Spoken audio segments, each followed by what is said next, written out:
YouTube.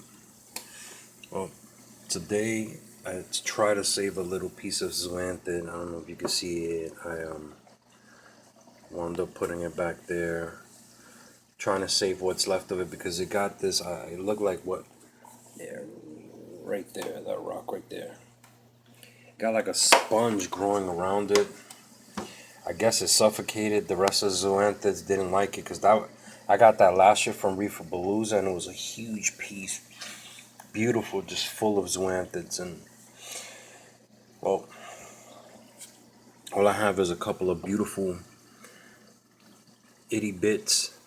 I broke off what was left of it over there and see if it takes off on that rock.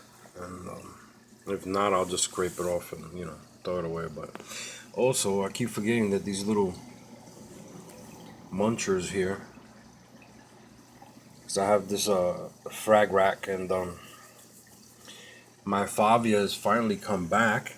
You can't see it. Let me see if I can focus a little bit.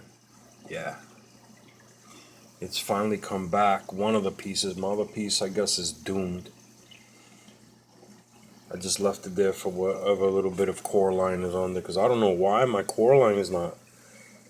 I don't have no purple, well, little bits and pieces here and there, but when it's been almost 2 years, it's weird. My calcium and everything is good. I've never experienced that before, but I guess it'll come whenever it feels like it. Got some brown algae growing in the backs because I got my lights a little bit higher, the percentage. Let me see. My flower pots are doing good. And this was a Monty. I don't know if it's coming back or it's just coralline that's growing on it. I mean, but it looked like as if it was completely dead, and this is what we have. I have this sponge that keeps growing. It was peach, now it's purple. My gorgonia is looking happier. That pally back there is doing good. I would have expected he would split by now, but as long as he's alive and happy, that's all that matters. This guy's starting to look happier. I think it's because I changed my water changes from once a week to every 2 weeks. These guys, I don't think they, I had the water temperature just right, the salinity matched up.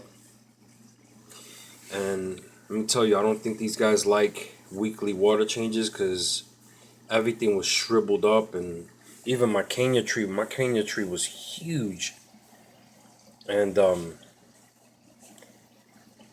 it wound up shriveling down to the size of a nickel. And now it's starting to open up again. And I noticed that in the bi-weekly water changes. My green Monty with the strawberry spots, he's doing good, knock on wood. Well, you can't see him because of the LEDs, but he's looking beautiful. He's getting thicker, he's growing. I want him to just take over, just plate over that spot right there. My Duncans are looking good. I don't see no new heads as of yet. I think I only had them like a month though. Maybe a month or so, I don't even know. My mushrooms are looking happier as well. This leather here, I don't know what kind of leather. If you guys know what that is, please let me know. I thought it was a toadstool, but that's not a toadstool. And those polyps, that extension that is giving me, it wasn't there. It was very unhappy. I had placed them there. I was going to move them over here to the front, but he was happy there. I just left him alone. This little frag of flower pot, blue flower pot coral, that's what I call it. And it's what my local LFS calls it. Let me see. My hammers should be doing way better by now, but again, I don't know if it was the weekly water changes that really aggravated these guys and irritated. So my frog spawn should have been huge by now as well, but at least it's not dead, knock on wood. And these guys back here, I always forget that they're back here.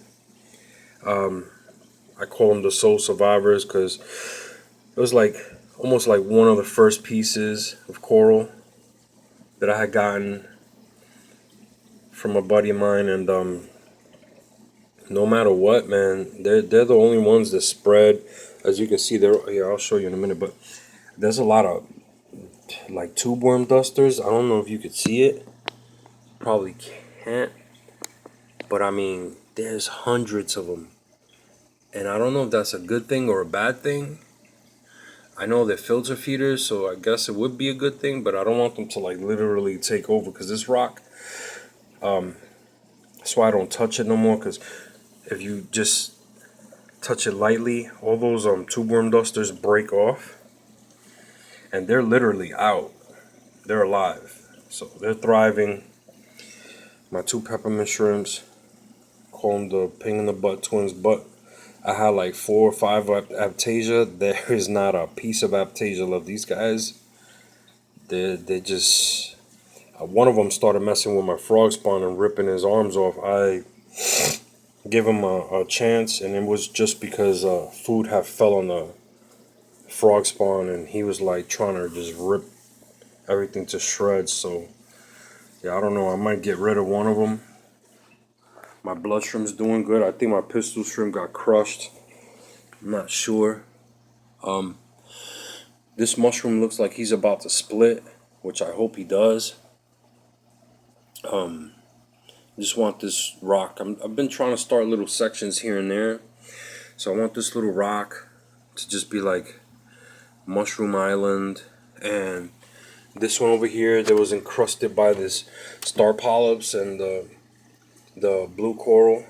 I just wanted to like literally spread all over that side, all over.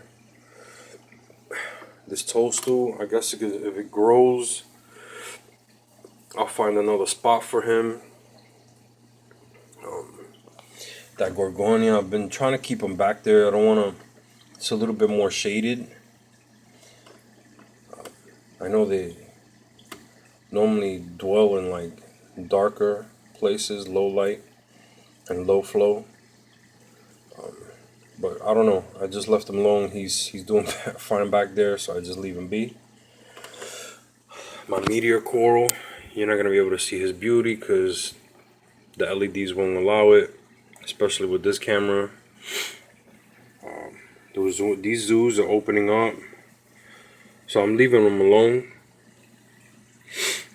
And hopefully these guys that I just put up there start munching out all the green hair algae that's growing because they're higher up to the light. I'll probably put that frag rack somewhere lower. Just thinking somewhere back here. But my new skimmer, I don't think it's gonna allow me. It's so freaking big. Yeah, I'm probably wound up getting a 60-gallon cube later by Deep Blue with this fire engine red cabinet that I've been stalking for quite a while. Not now, a little bit later. I think this one light will be ample on 60%. That's the Ocean Revive T247, the new model. I have the hanging kit for it, but it's been kind of lazy. Don't want to hang it up from the ceiling. But well, guys, so for now, I just wanted to share and document. You know, that coral's looking crazy back there. I hope he just grows and freaking takes over the whole tank. I like his little movement. See him back there dancing. I got my little Jabao wave maker on wave mode, which I've never really used. I don't know why, but and you see everybody's back there doing a little dance. I've been trying to position this. I guess it's the way I put my rocks. I had to re-stabilize everything because it was kind of wobbly, and that's not cool. So yeah, this is all for now, guys. I guess that's gonna be my permanent rock work because I've been literally using that clay putty to mount down a lot of things, and it's been doing pretty good. I think it's the Two Little Fishies brand, and it's pretty good. But anyway, guys, take care.